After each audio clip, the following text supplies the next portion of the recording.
You are being a brat. A brat. Yeah. Yeah. Brat.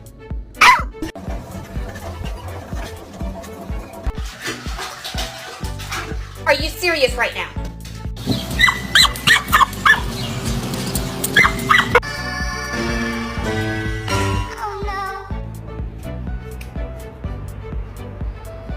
My GF just got a dog, but I think the dog adopted her.